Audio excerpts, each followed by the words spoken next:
Sir, magandang hapon po. Yes, magandang hapon. Nandiyan yung VIP natin. Pinawala kami dito. Si Congresswoman.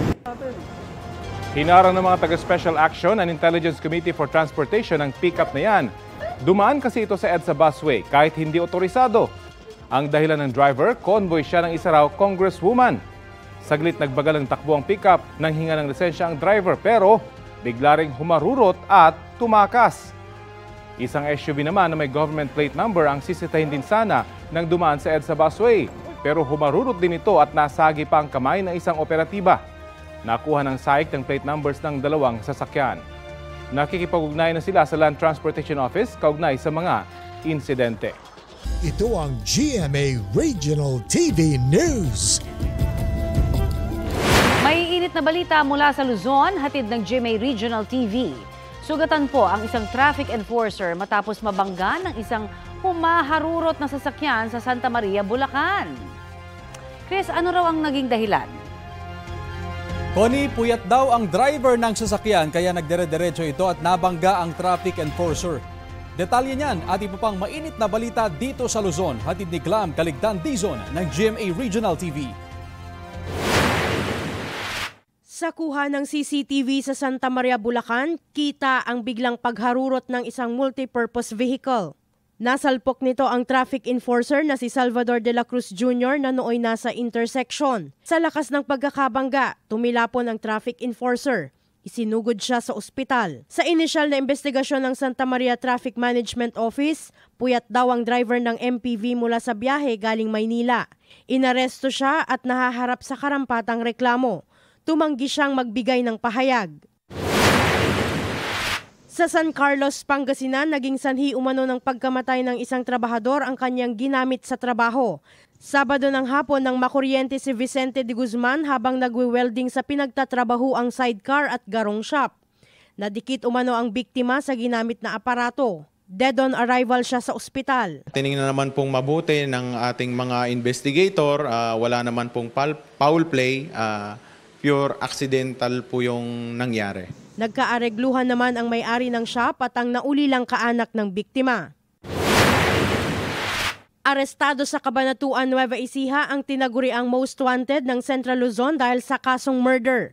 Halos 2 linggong minanmanan ang akusado bago tuloy ang maaresto sa pamamagitan ng arrest warrant. Siya ang itinuturong bumaril sa kanyang kabarangay na binawian ng buhay noong Hulyo. Nakadetain na siya sa City Police Station habang hinihintay ang commitment order ng korte. Wala siyang pahayag. Glam Caligdan Dizon ng GMA Regional TV. Nagbabalita para sa GMA Integrated News. Sa Daet, Camarines Norte naman, pinaghahanap ng mga otoridad ang isang bata na tinangay ng malakas na agos habang naliligo sa ilog. Ayon sa mga kasama ng 10 taong gulang na bata, biglang lumakas ang agos kaya agad silang umahon. Hindi nila agad nakaahon ng bata at tuluyang tinangay ng tubig. Nagsasagawa ng search and rescue operation ang mga otoridad. Ayon sa Pag-asa, ang masamang panahong nararanasan sa iba't ibang lugar sa Camarines Norte ay epekto ng shear line. Ito na ang mabibilis na balita. 3 minor de edad na magkakapatid ang patay matapos matrap sa nasusunog nilang bahay sa Santa Mesa, Maynila. Ayon sa karak na mga nasawi, natutulog sa ikalawang palapag ng bahay ang mga biktima na edad 7, 9 at 16 nang mangyari ang sunog. Ang kanilang nanay na nagtitinda sa labas, wala na raw nagawa nang makitang malaki na ang apoy. Tumagal ng halos 1 oras ang sunog bago ito naapula. Tinatay ang aabot sa 30,000 piso ang halaga ng pinsala. Inaalam pa ang sanhi ng apoy. Sa Quezon City, nasunog ang ilang bahay sa likod ng isang bus terminal sa Barangay Pinyahan, Quezon City. Walang naiulat na sugatan o nasawi sa insidente. Dahil sa sunog, naantalang biyahe ng ilang bus sa terminal pati na ang daloy ng trapiko. Patuloy pang inaalam ang sanhi ng apoy. Doble dagok para sa pamilya ng OFW na nasawi sa Kuwait nang malamang maling bangkay pala ang naiuwi rito sa Pilipinas. Sabi po ng Department of Migrant Workers, bukas ay nakatakda pong maiuwi sa bansa ang totoong bangkay ni Jenny Alvarado. Balitang hatid ni Mariz Umali.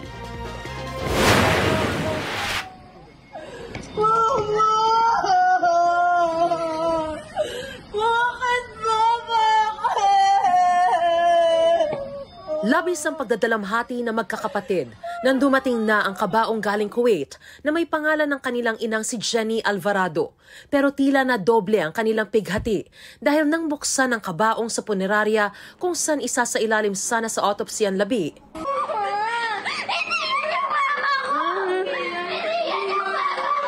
Nung binuksan na yung muka, laking gulat po namin, hindi po talaga yung nanay namin. Humingi ng paumanhin sa Department of Migrant Workers Secretary Hans Leo Kakdak sa pamilya ni Jenny sa nangyari. As it is, I take full responsibility dahil ako rin ang nagsabi na agaran ang pagpapauwi ni Jenny, which might have caused the mistake. But that said, we are also carefully studying legally the matter on whether there are liabilities involved with respect to the shipping of the human remains. Ang labi sa kabaong ay sa katrabaho ni Jenny na Nepali na kasama umano niyang na-suffocate, pati ang mga kasamahang dalawang Sri Lankan. Ayon sa pamilya ng biktima, ang sabi sa kanila ng amo ng kanilang ina, namatay si Jenny dahil sa suffocation sa pagsusunog ng uling.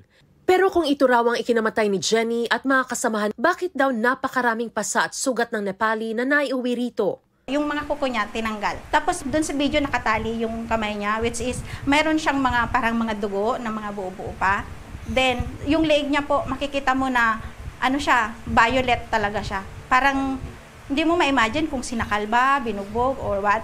Tapos sa mga paa meron din parang makikita mo yung mga sugat na bakat ng tali. Hindi po makapaniwala ako na yun po, suffocation po ang ikinamatay. Hinala ng pamilya at maging ng grupong sandigan o samahan ng mga DH sa gitna silangan may foul play sa pagkamatay ni Jenny at ng iba pa niya mga kasamahan. Kaya nananawagan sila sa pamahalaan na masusing maimbestigahan ang insidente, mapanagot ang may sala at mabigyan ng hustisya ang mga naulila. Pasakit po sa akin na namatay siya. Nakauwi ka doon, mag-get together tayo, tapos yun na po pala yung get together namin na hindi na namin siya makakasama na nakahiga na po sa kapao. Sakit sa amin. Hindi namin matanggap nga ganun ang mangyayari. Turay na aking siyang anak nga panganay. Nakatakdang dumating ang tunay na labi ni Jenny rito sa bansa sa Huwebes. We have discussed the matter with them thoroughly and explained and also assured them of getting the police reports and the autopsy results. Kasi yan ay inaantay pa natin. Bago pa man tayo makapagsuri, makapagpasya, whether or not we will pursue claims in relation to Jenny's death. Mariz Umali nagbabalita para sa GMA Integrated News. Sa iba pang balita, natanong si Vice President Sara Duterte kung kakandidado siya sa eleksyon 2028. This coming 2028, may posibilidad po bang tumakbo kayo? We are seriously considering, ma'am. Sinabi yan ni Duterte sa kanyang pagbisita sa mga OFW sa Japan itong weekend. Hindi tinukoy ng bise kung para sa anong posisyon, pero paliwanag niya, hindi na anya dapat magtuloy-tuloy ang mga nangyayari ngayon sa Pilipinas. Naniniwala raw siyang magiging maayos ang bansa kung mayroon itong direksyon at magkaisa ang mga tao. Dati na rin natanong si Duterte kaugnay sa pagtakbo sa susunod na presidential elections, pero sagot niya noon, tututukan niya muna ang kanyang trabaho bilang vice-presidente. No comment naman ang Malacanang sa bagong pahayag ng bise tungkol sa posibleng pagkandidato sa 2028 presidential elections. Hindi raw nagbago ang pananaw ni Pangulong Bongbong Marcos kaugnay sa mga impeachment complaint laban kay Vice President Sara Duterte. Yan ang sagot ni Executive Secretary Lucas Bersamin nang tanungin kung nakaapekto ba sa posisyon ng Pangulo ang National Rally for Peace ng mga membro ng Iglesia ni Cristo nitong Lunes. Bago pa man inihain ang 3 impeachment complaints laban sa bise noong Disyembre, sinabi na ng Pangulo noong Nobyembre na hindi niya sinusuportahan ang isinusulong na impeachment laban kay VP Duterte.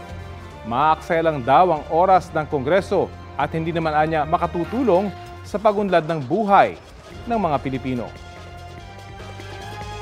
Suportado ni outgoing US Vice President Kamala Harris ang pagpapatuloy ng pagsuporta ng Amerika sa Pilipinas, partikular sa mga issue sa West Philippine Sea. Yan ang pinag-usapan ni Harris at Pangulong Bongbong Marcos sa telepono kagabi ayon sa Presidential Communications Office. Muli raw pinahalagahan ni Harris ang relasyon ng dalawang bansa at sinabing critical ito para mapanatiling malaya at bukas ang Indo-Pacific region. Binigyang halaga rin ni Harris ang pagtatanggol sa international law sa kabila ng mga anyay mga panguudyok ng China sa South China Sea. Nagpasalamat naman si Pangulong Marcos sa anyay matibay na partnership ng Pilipinas at ng Amerika. Inimbitahan din ni Pangulong Marcos si Harris na muling bumisita sa Pilipinas.